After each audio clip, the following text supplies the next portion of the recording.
नाश्त्यासाठी शेवईचा उपमा करायचा आहे, पण बऱ्याच वेळेला तो चिकटसर होतो, त्याचा लगदा होतो, म्हणून आपण तो करण्याचं टाळतो. पण आजचा व्हिडिओ जर तुम्ही पूर्ण बघितलात ना, तर तुम्ही केलेला शेवईचा उपमा अगदी छान मऊसूत, मोकळा, सुटसुटीत असा होईल आणि त्याशिवाय खूप जास्त चविष्ट होईल. शेवईच्या उपम्यासाठी शेवई कुठली वापरायची, शिवाय त्यात पाण्याचं प्रमाण कसं घ्यायचं, या सगळ्या गोष्टी अगदी बारकाईने सांगण्याचा प्रयत्न केलेला आहे. म्हणूनच व्हिडिओ शेवटपर्यंत नक्की बघा. लगेच आपण रेसिपीसाठीचं साहित्य बघून घेऊयात.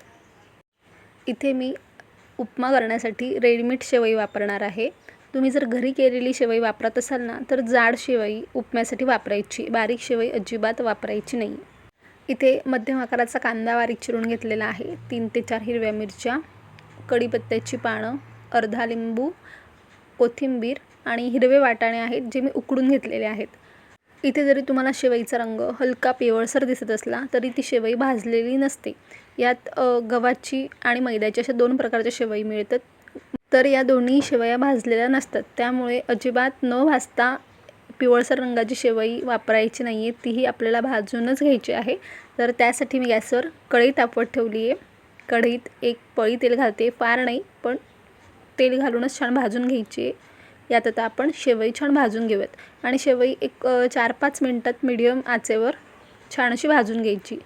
फार शेवई भाजताना शेवईचा रंग फार गडद करायचा नाही आहे, हलका तांबूस रंग तिचा अजून येऊ द्यायचा आहे. जरी शेवई तांबूस रंगाची दिसत असली तरी ती न भाजता अजिबात वापरायची नाही आहे, कारण ती न भाजता वापरली ना तर शेवईच्या उपम्याचा अगदी लगदा होतो, खूप चिकटसर उपमा होतो. त्यामुळे ही स्टेप अजिबात स्किप करायची नाही आहे. शेवई एक 5 ते 6 मिनटात छान भाजून होते आणि सतत हलवत तिला भाजून घ्यायचे, म्हणजे सगळ्या बाजूने अगदी ती एकसारखी भाजली जाते. फार वेळ लागत नाही, पण ही स्टेप अगदी गरजेची आहे. तर शेवई भाजून झालेली आहे, पण ती काढून घेऊयात आणि आता याच कढईत मी पुन्हा 1 ते 1.5 पळी तेल घालून घेते. फार तेल घालायचं नाही आहे. तेल छान तापलं की पाव चमचा मोहरी, पाव चमचा जिरं घालून घ्यायचं आहे. यात हिरव्या मिरच्या घालून घेऊयात आणि सोबतच कढीपत्त्याची पानं घालून घेऊयात आणि हिरव्या मिरचीचा रंग हलकासा बदलू द्यायचा आहे. फारच कच्ची अशी मिरची ठेवायची नाही आहे. छान हलका तिचा रंग थोडा भुरसट झाला की आता आपण कांदा घालून घेऊयात. लगेच यावर मीठ घालूयात, म्हणजे कांदा पटकन मऊ होईल आणि हलक्या गुलाबी रंगावर कांदा परतून घ्यायचा आहे. फार लालसर करायचा नाही आहे, कारण तो शेवईत मग चांगला दिसत नाही. त्यामुळे हलका गुलाबी रंग येईपर्यंत कांदा परतून घ्यायचा आहे. गॅसची फ्लेम ही मीडियम ठेवायची, खूप हाय फ्लेमवर कांदा परतायचा नाही आहे. कांदा छान परतला की यात उकडलेले वाटाणे घालून घ्यायचे. तुम्ही वाटाण्याऐवजी उकडलेले मक्याचे दाणे घालून घेतलेत ना, तर लहान मुलं खूप आवडीने खातात. वाटाणे घालणं हे पूर्णपणे ऑप्शनल आहे, नाही घातलेत तरीही चालते.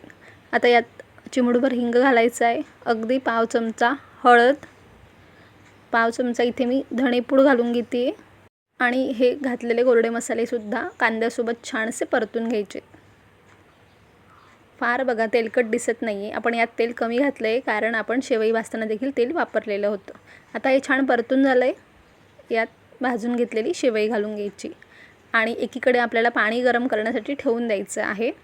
पण लगेच पाणी घालण्याची घाई अजिबात करायची नाही आहे. जरी आपण शेवई भाजून घेतलेली असली तरीसुद्धा पुन्हा ती कांद्यामध्ये छानशी परतून घ्यायची, कारण यावर तेलाचा छान थर आला ना की शेवईचा उपमा छान असा मोकळा सुटसुटीत तयार होतो. त्यामुळे अजिबात पाणी घालण्याची घाई करायची नाही. छान 1-2 मिनिटभर पुन्हा परतवून घ्यायचं आहे. यात आता चवीप्रमाणे मीठ घालून घेते मी. आता सुरुवातीला मीठ घालताना कमी घालायचं आहे, कारण आपण कांद्यात देखील मीठ घातलं होतं. यात मी अर्धा चमचा मॅगी मसाला घालून घेते. आता हा देखील पूर्णपणे ऑप्शनल आहे. तुम्हाला नसेल आवडत मॅगी मसाला वापरायला, नाही वापरला तरी देखील चालणार आहे. अर्धा लिंबाचा रस घालून घेते आणि आता पुन्हा हे अर्धा मिनिटभर परतून घेऊया, म्हणजे लिंबाचा रस छान असा सगळीकडे एकसारखा मिसळला जाईल. आता हे छान असं परतून झालं की आता आपण पाणी घालणार आहोत, पण पाणी मात्र गरमच घालायचं आहे. ही देखील खूप महत्त्वाची गोष्ट आहे. थंड पाणी अजिबात घालायचं नाही. सुरुवातीला थोडं पाणी घालून आपण छान तळापासून ते मिक्स करून घ्यायचं आहे. शेवईच्या उपम्याला फार पाणी लागत नाही, त्यामुळे दुप्पट वगैरे असं काहीही प्रमाण यासाठी नसतं. थोडं पाणी घालून छान तळापासून शेवई मिक्स करून घ्यायची आहे आणि पुन्हा आपण यात थोडं पाणी अजून घालणार आहोत. अगदी पाण्याचा हलकासा थर वर येईपर्यंतच आपण पाणी घालायचं आहे. बघा, फार शेवई बुडलेली नाही आहे, अगदी पातळ थर पाण्याचा शेवईवर आलेला आहे, तुम्ही बघू शकतात. आणि यावर पुन्हा आपण मिक्स करून झाकण ठेवायचं आहे, पण पाणी मात्र जास्तीचं गरम करून ठेवायचं आहे. जर लागलंच तर आपण त्यात नंतर घालूयात. खरं तर पाणी फार लागत नाही, एक 3 ते 4 मिनिटभर असंच राहू द्यायचं आहे, कारण शेवई अगदी पटकन पाणी शोषून घेते. एक 3-4 मिनटानंतर आपण बघूयात तर बघा, शेवईने छान असं पाणी शोषून घेतलेलं आहे. तरीसुद्धा आपण तळापासून मिक्स करून बघायचं. बघा, तळाशी थोडं पाणी शिल्लक राहिलेलं आहे, त्यामुळे फार पाणी घालण्याची गरज नाही आहे. आता आपण यात जराही पाणी घालणार नाही आहोत. शेवई पुन्हा छान अशी तळापासून मिक्स करून घ्यायची आहे आणि यावर आता पुन्हा आपण झाकण ठेवून देणार आहोत, जेणेकरून शेवई छान अशी वाफली जाईल. शेवई वाफण्यासाठी फार जास्तही वेळ लागत नाही, तर पुन्हा आपण एक 3-4 मिनिटभरला असंच राहून देऊयात. 3 ते 4 मिनटानंतर झाकण उघडून बघूयात तर आता सुरुवातीला जे पाणी तळाशी होतं ते आता अजिबात दिसत नाही आहे. म्हणजेच शेवईने सगळं पाणी शोषून घेतलेलं आहे आणि पाणी जे आपण घातलेलं होतं शेवईसाठी ते अगदी परफेक्ट झालेलं आहे. शेवईचा कुठेही लगदा झालेला नाही आहे, तुम्ही बघू शकता. कारण फार शेवई सुरुवातीलाच कोरडी ठेवायची नाही आहे, त्यामुळे ती नीट वाफलीही जात नाही आणि जशी जशी ती थंड होते ना तशी ती आणखीन मोकळी होते. म्हणून सुरुवातीलाच फारच कोरडी ठेवायची नाही आहे. तर बघा, शेवई छान मऊसूत मोकळी झाली, अगदी लगदा कुठेही तिचा दिसत नाही आहे. यावर थोडीशी कोथिंबीर घालूयात आणि आता गॅस बंद करूयात. कोथिंबीर घातल्यानंतर पुन्हा त्याला छान हलकंसं मिक्स करून घेऊयात आणि गरमागरम शेवईचा उपमा सर्व करायला घेऊयात. तर तयार आहे मऊसूत मोकळा शेवईचा उपमा. करायला फार सोपा आहे. व्हिडिओत सांगितलेल्या सगळ्या स्टेप्स फॉलो केल्यात ना तर तुम्ही केलेला शेवईचा उपमाही अगदी असाच मऊसूत आणि मोकळा होईल. शिवाय चवीलाही तो खूप छान लागतो, पौष्टिक आहे. लहान मुलं आहे ना खरंच खूप आवडीने खातात. तुम्ही मगाशी मी सांगितल्याप्रमाणे यात जर उकडलेले मक्याचे दाणे घातलेत ना तर आणखीन सुरेख चव येते.